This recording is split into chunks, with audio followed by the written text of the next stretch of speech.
Hi guys, welcome back to our channel. Welcome back to the Reality TV. Dito tayo guys sa NBI office. Kumuha tayo ng NBI. So paano nga ba kumuha ng NBI clearance ngayon? Okay, so karamihan ng government offices guys, puro online na. So kung wala kayong internet or ano sa bahay, hindi kayo nakapag-online, pwede naman sa bahay. Then meron dito sa office ng NBI guys, ng online NBI.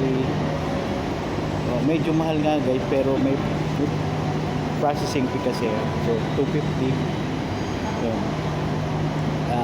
Sila na mag-online sa iyo. Just prepare valid ID 2x2 at saka ayun, fill up ka ng form. Then pagkatapos nun guys, diretso na tayo guys sa biometrics guys, doon guys, yan guys. So medyo mahaba ang pila guys, pero mabilis naman guys dahil maraming nag-a-apply ngayon. Pila-pila lang tayo guys, so medyo madali lang din. So window 1 hanggang 3, pero pag submit mo na, since naka-online na, pipicturean ka na lang, tapos paka-picture okay na, and then sasabihin na kung kailan unrelease ng kailan babalikan yung NBI clearance.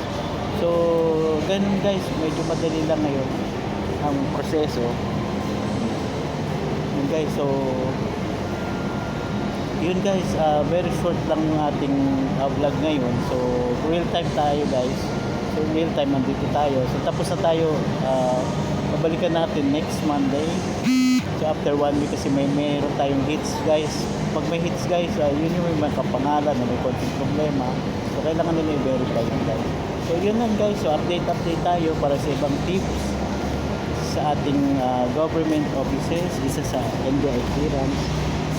Yun guys, so kung nagustuhan nyo guys yung ating video for today, just hit like, share, subscribe to our YouTube channel. From the Reality TV. Guys, thank you. Thank you for watching Bondoy Reality TV. Subscribe, like, and share.